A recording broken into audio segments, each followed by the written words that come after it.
मोक्षमार्गस्य नेतारं भेत्तारं कर्मभूभृतां ज्ञातारं विश्वतत्त्वानां वन्दे तद्गुणलब्धये। मङ्गलं भगवान् वीरो मङ्गलं गौतमो गणी मङ्गलं कुन्दकुन्दार्यो जैनधर्मोऽस्तु मङ्गलम्। तत्वार्थ सूत्र परम मांगलिक ग्रंथ है। आचार्य कुंद के शिष्य आचार्य उमा स्वामी द्वारा यह विक्रम की प्रथम शताब्दी में लिखा गया है, जिसकी शैली सूत्रात्मक है और जिसकी जो भाषा है वह संस्कृत है। 10 अध्यायों में यह विभाजित है, 7 तत्वों का जिसमें वर्णन है। हम सभी लोग दूसरा अध्याय पढ़ रहे थे, जीव के भाव, जीव का लक्षण और जीव के भेद और प्रभेद। जीव का हमने लक्षण उपयोग बनाया और उसके भेद किए, संसारी जीव और मुक्त जीव। संसारी में 2 प्रकार के भेद, त्रस और स्थावर। स्थावर में 5 प्रकार के, पृथ्वी, जल, अग्नि, वायु, वनस्पति। हम देख रहे थे 13वां नंबर का सूत्र, जिसमें हमने पृथ्वी, जल, अग्नि और वायु ये 4 प्रकार के स्थावरों का स्वरूप समझा। आज 5वां जो वनस्पति है उसके स्वरूप के बारे में और उसमें क्या हमें ग्रहण करने योग्य है, क्या अग्रहण करने योग्य है, क्या भक्ष है, क्या अभक्ष है, किसमें कितने जीव हैं और हम कैसे अहिंसा आदि का पालन भी कर सकें, इसके बारे में आज समझेंगे। सबसे पहले 13वें नंबर के जो सूत्र है उसे बोर्ड के माध्यम से एक बार देखते हैं पुनः और फिर आगे इसी को व्याख्यान अपन करते हैं। दूसरे अध्याय का 13वां नंबर सूत्र था, पृथिव्यप तेजो वायु वनस्पतिः स्थावरः। इसमें से पृथ्वी, अप, तेजस, वायु और वनस्पतियाँ, हमने ये 4 का व्याख्यान किया। अब वनस्पतियाँ जो वनस्पतियाँ हैं उनके बारे में अपन समझते हैं। वनस्पति ही जिसका शरीर हो उसे वनस्पति कायिक जीव कहते हैं। जो हम वनस्पतियाँ देखते हैं, पेड़ पौधे, पत्तियाँ, ये सारी की सारी वनस्पति कहलाती हैं। जितनी सब्जियाँ हैं, जितने भी अनाज हैं, ये सब वनस्पति कायिक जीव से उत्पन्न होने वाली चीज़ें हैं।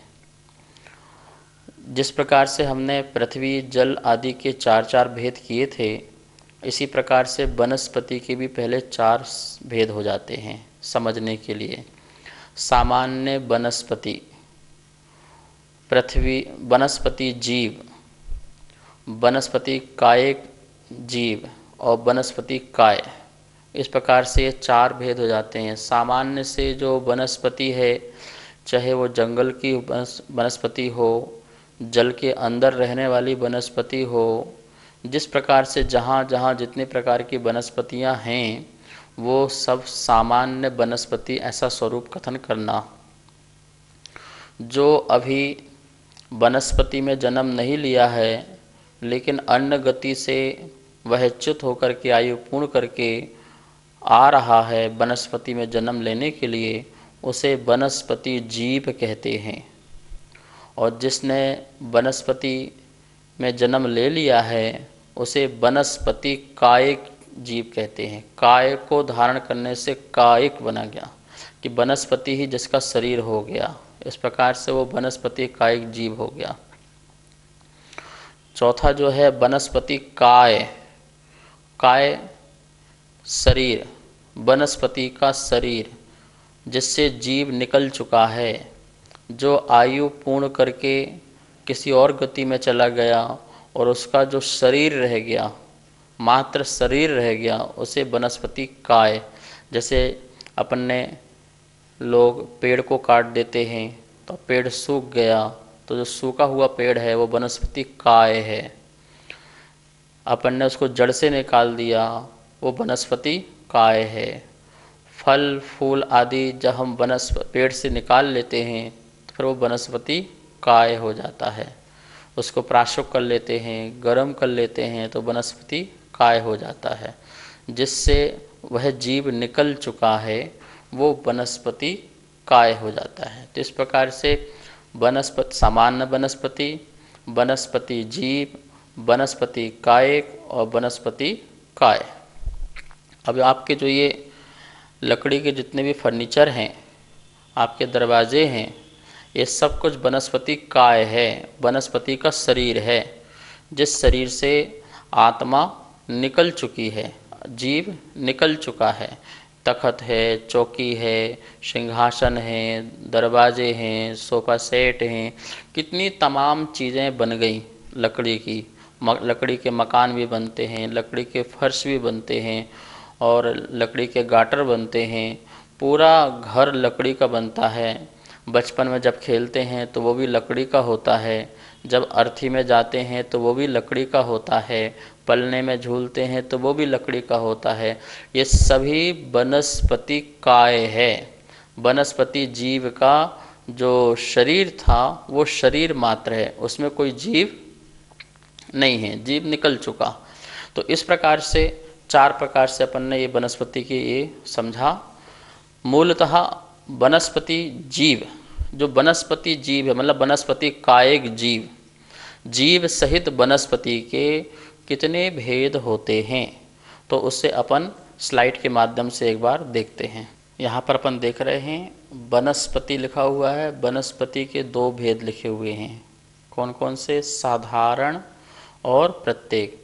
साधारण और प्रत्येक, वनस्पति के 2 भेद। मूल भेद आप समझ लीजिए, फिर इसके भेद प्रभेद तो बहुत होंगे।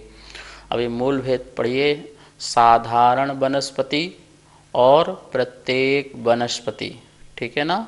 साधारण वनस्पति कैसे कहते हैं? क्या लिखा है?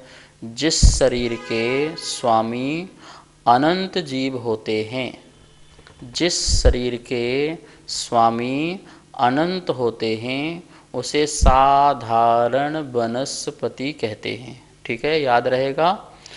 जिस शरीर के स्वामी, शरीर एक है और उसके स्वामी कितने हैं? अनंत हैं। उसके मालिक कितने हैं? अनंत हैं। तो उसे क्या कहेंगे? साधारण वनस्पति। ठीक है। प्रत्येक वनस्पति, जिस शरीर का स्वामी एक होता है उसे प्रत्येक वनस्पति कहते हैं। ठीक है। जिस शरीर का एक स्वामी होता है उसे प्रत्येक वनस्पति कहते हैं। जो साधारण वनस्पति है उसमें देखिए उसके भी अपन 2 भेद कर देते हैं। ठीक है ना। एक सूक्ष्म और एक बादर। एक सूक्ष्म और एक बादर। सूक्ष्म किसे कहते हैं? प्रतिकार रहित जीव को सूक्ष्म जीव कहते हैं। प्रतिकार, जो किसी का प्रतिकार करता नहीं हो, जो किसी का प्रतिकार नहीं करता और जो अन्य वस्तु इसका प्रतिकार नहीं करता, उसे सूक्ष्म जीव कहते हैं। प्रतिकार का मतलब है जैसे कि दीवार से निकल जाए, पहाड़ से निकल जाए, अग्नि से निकल जाए, समुद्र से निकल जाए, पूरे तीनों लोक में कहीं भी जाए और उसका प्रतिकार ना हो, वो किसी से रुके ना और ना किसी को रोके, ना रुके और ना किसी को रोके, उसका नाम है सूक्ष्म जीव। ठीक है ना। तो सूक्ष्म जीव सिर्फ इसी में पाया जाता है। किसमें? साधारण वनस्पति में ही सूक्ष्म का भेद है। प्रत्येक वनस्पति में सूक्ष्म का भेद नहीं है। वो तो सिर्फ बादर है। बादर जिसके लिए आधार चाहिए, रहने के लिए आधार चाहिए, लेकिन सूक्ष्म के लिए पूरा 3 लोक है, कहीं भी रहे बिना आधार के। जैसे बादर के लिए तो क्या चाहिए भैया? पेड़ होना चाहिए, पत्ते होना चाहिए, टहनी होना चाहिए, तो उसको एक आधार चाहिए उसको जीवन के लिए। लेकिन सूक्ष्म के लिए ये जो खाली स्थान है यहाँ भी वनस्पति हो सकती है, जो हमको नहीं दिख रही, वो सूक्ष्म वनस्पति जीव होगा, वो साधारण होगा। पूरे 3 लोक में वह जीव पाया जा सकता है। ठीक है ना, बिना आधार के। सिद्धालय में भी वहाँ पर जीव हैं, तो वो कौन से जीव हैं? सिद्धालय में सूक्ष्म जीव हैं। वो सूक्ष्म जीव जो हैं, जो वनस्पति साधारण जीव ही हैं, जो वहाँ भी सिद्धालय में भी हैं। पूरे 3 लोक में ठसाठस भरे हुए हैं ऐसे सूक्ष्म जीव। तो साधारण के 2 भेद हो गए, एक सूक्ष्म और एक बादर। जो प्रतिकार सहित हो उसे बादर कहते हैं। जो रुके और किसी को रोके, किसी से रुकता है और किसी को रोकता भी है। जैसे पेड़ है, अब पेड़ से आप टकरा सकते हो, पौधे से भी टकरा सकते हो, फूल से भी टकरा सकते हो। तो इस प्रकार से जो किसी से रुके या रोके, प्रतिकार सहित हो, उसे कौन सा जीव कहते हैं? बादर जीव कहते हैं।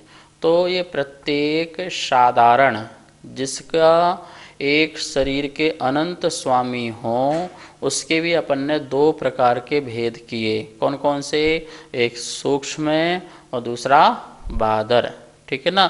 सूक्ष्म पूरा 3 लोक में रह सकता है, बादर से वनस्पति में ही रहेगा, जो हमको वनस्पतियाँ दिखती हैं, इंद्रिय गोचर हैं। और प्रत्येक वनस्पति जो है जिसका एक शरीर का एक ही स्वामी हो, एक ही मालिक हो, वो प्रत्येक वनस्पति कहलाता है। और उसे उसके भेद में बादर ही है। वो कैसा है? वो बादर, वो सूक्ष्म में नहीं रहता है, ठीक है ना। अब एक शरीर का एक स्वामी मतलब क्या? जैसे एक पेड़ है तो वो पेड़ का जो स्वामी सिर्फ एक ही जीव है। कौन सा है वो? एक जीव है। हाँ, उसके आधार से तो अनंत जीव रहें, कोई दिक्कत नहीं है। जैसे अपना ये शरीर है, जो आत्मा है, इसकी एक मालिक मेरी आत्मा है इस शरीर का, ठीक है ना। इससे जब तक इस आत्मा का यहाँ पर स्थायी स्थान है, जब तक रहे, तब तक ये शरीर भी चलता है। और इसके आश्रय से कितने जीव हैं? असंख्यात जीव हैं। कितने जीव इसमें रह रहे हैं? ब्लड में भी हैं, गंदगी में भी हैं, कफ में भी हैं, तो मल मूत्र में भी हैं। ये सारे जीव रहें, उनकी आयु पूर्ण होती है, नए जीव आते हैं, पुराने चले जाते हैं, आना जाना चलता रहता। इस आश्रय से कितने भी जीव रहें, लेकिन उनसे यह शरीर चल रहा है, आयु चल रही है, ऐसा नहीं है। जब तक मेरी आत्मा इस शरीर से नहीं निकलेगी तब तक ये शरीर चलता रहेगा। तो एक शरीर का एक स्वामी हो गया। आश्रय से कितने जीव भी रहें, लेकिन साधारण में ऐसा नहीं है। साधारण में क्या है? शरीर एक है और मालिक कितने हैं? अनंत जीव हैं। यदि एक जीव मरता है तो सारे जीव मर जाते हैं। जीव मरने का मतलब उनका आयु का वियोग हो जाता है, ठीक है ना। जीव तो ऐसे अजर और अमर है, उसका आयु का वियोग होने का नाम ही मरण है, और आयु के संयोग होने का नाम ही जन्म है। तो अभी आप यही परिभाषा लगाना, प्राणों का होना जीवन और प्राणों का नहीं होना जीवन रहित होना है, मरण है। तो जैसे अनंत जीव हैं, एक साथ श्वास लेते हैं, एक साथ ही जन्म लेते हैं और एक साथ ही मरण करते हैं, वो साधारण जीव कहलाते हैं, ठीक है ना। तो इस प्रकार से शरीर तो एक हो गया, एक शरीर हुआ, एक मरा सारे मरे, एक ने जन्म लिया सभी ने जन्म लिया, मतलब एक साथ में उसमें बहुत सारे जीवों ने भी जन्म ले लिया, उसे साधारण। इसलिए वहाँ पर एक शरीर के कितने मालिक हो गए? अनंत मालिक हो गए। लेकिन प्रत्येक में ऐसा नहीं है। प्रत्येक में तो एक शरीर का एक ही मालिक है, उसके आश्रय बहुत जीव रहें कोई प्रॉब्लम नहीं है, लेकिन मालिक तो स्वामी तो एक ही रहता है। इस प्रकार वनस्पति के अपन ने मूल 2 भेद किए यहाँ पर। कौन कौन से? साधारण और प्रत्येक। नमोस्तु आचार्य जी, आपने 2 प्रकार की वनस्पति बताई, उसमें हमारे खाने योग्य कौन सी वनस्पति है? वनस्पति 2 प्रकार में से प्रत्येक वनस्पति और साधारण वनस्पति। तो साधारण वनस्पति तो अभक्ष ही है, जिसे खाने योग्य बिल्कुल भी नहीं है, क्योंकि हम अनंत जीवों का जो शरीर है उस वनस्पति को हम कैसे खा सकते हैं? हमारे जीवन में ऐसा क्या आवश्यकता है कि हम अनंत जीवों को नुकसान पहुंचा करके अपने शरीर को चलाएं? जैन धर्म में खाने के लिए जीवन नहीं है, जीवन जीने के लिए खाना है, भोजन है। तो जीवन जीने के लिए जब जीवन है तो अपन ऐसी वनस्पति का उपयोग करें जिससे अधिक जीवों की हिंसा ना हो। साधारण वनस्पति अनंत कायिक जीवों का पिंड है और उसे हमें यूज नहीं करना चाहिए। हाँ, अब रहा प्रत्येक वनस्पति। तो प्रत्येक वनस्पति का हम भक्षण कर सकते हैं, लेकिन प्रत्येक वनस्पति में भी 2 प्रकार के भेद हैं। उसमें भी से हमें कौन सी वनस्पति ग्रहण करना है, जीवन जीने के लिए उपयोग में लेना है। क्योंकि ये शरीर का जो संचालन है, बिना अन्न अनाज आदि लिए ये शरीर चल नहीं सकता है। तो आचार्यों ने दयावश यह बात कही है कि आप प्रत्येक वनस्पति में भी कौन सी वनस्पति लेंगे, उसके लिए आचार्यों ने बहुत लिखा है।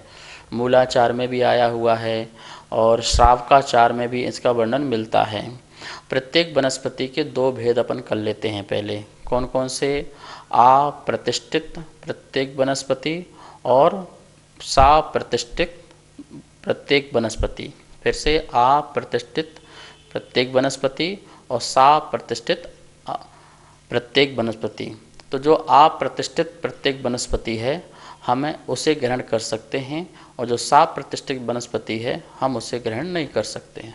अप्रतिष्ठित जो प्रत्येक वनस्पति है वो हमारे लिए भक्ष्य है और जो साप्रतिष्ठित प्रत्येक वनस्पति है वो हमारे लिए अभक्ष्य है।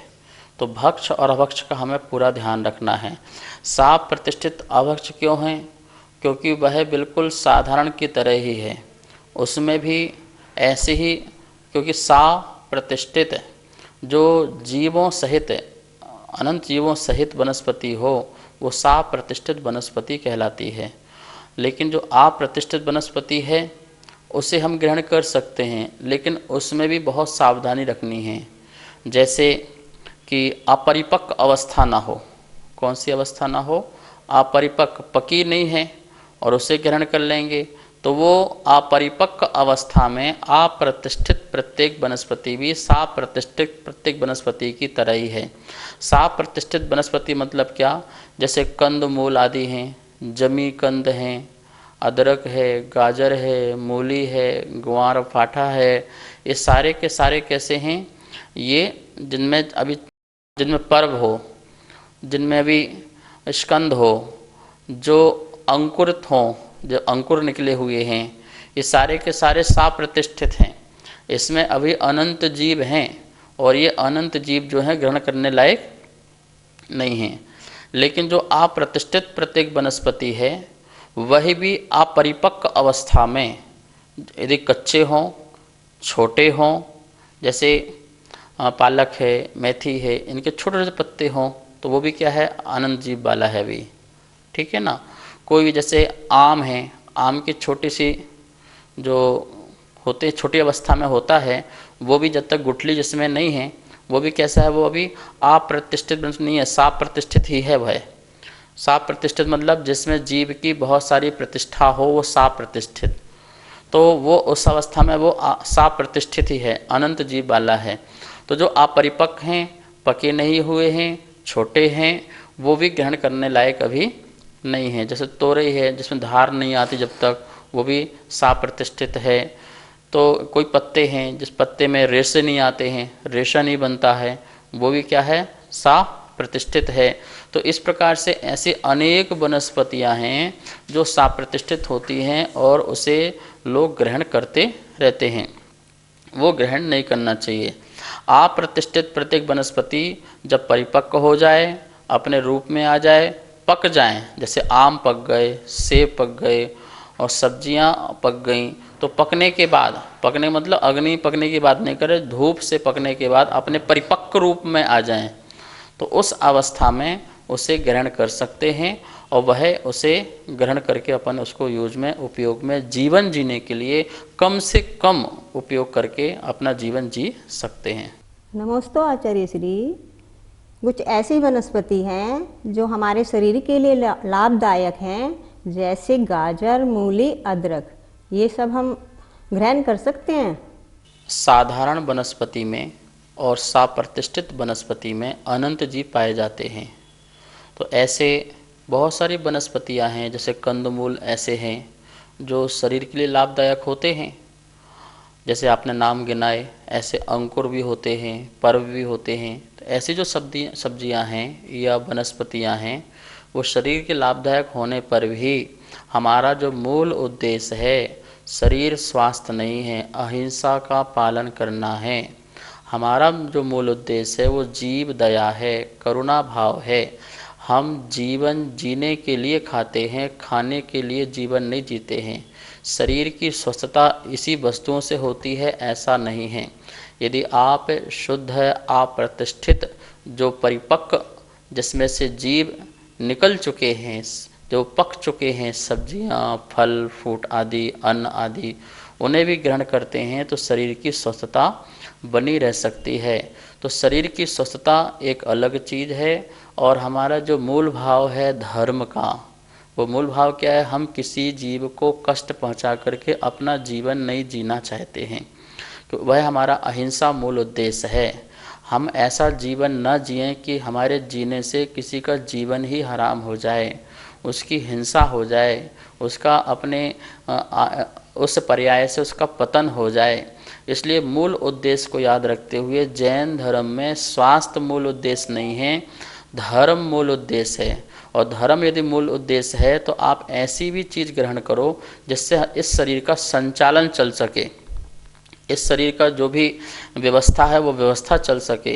तो हम सब लोगों को ऐसे साधारण अनंत जीवों का जो पिंड रूप जो शरीर वाला जो वनस्पति है उसे ग्रहण बिल्कुल भी नहीं करना है। अपना धर्म भाव, अहिंसा भाव का मूल उद्देश्य बना करके चलना है। इस प्रकार से यहाँ पर अपन ने प्रत्येक वनस्पति के दो भेद, अप्रतिष्ठित और साप्रतिष्ठित वनस्पतियों को समझा। इसमें भक्ष और अभक्ष का भी अपन ने ज्ञान लिया। अब जो वनस्पति का जो दूसरा भेद है, साधारण वनस्पति, एक शरीर के अनंत स्वामी वाला जो जीव है, शरीर है, ऐसा जो वनस्पति, उसके भी दो भेद हो जाते हैं, एक नित्य निगोद और दूसरा इतर निगोद। दो प्रकार के वनस्पति, नित्य निगोद वाला जीव और इतर निगोद वाला जीव। निगोद और निगोदिया जीव, निगोद शरीर और निगोदिया जीव, इन दोनों को पहले समझ लेते हैं। निगोद शरीर क्या?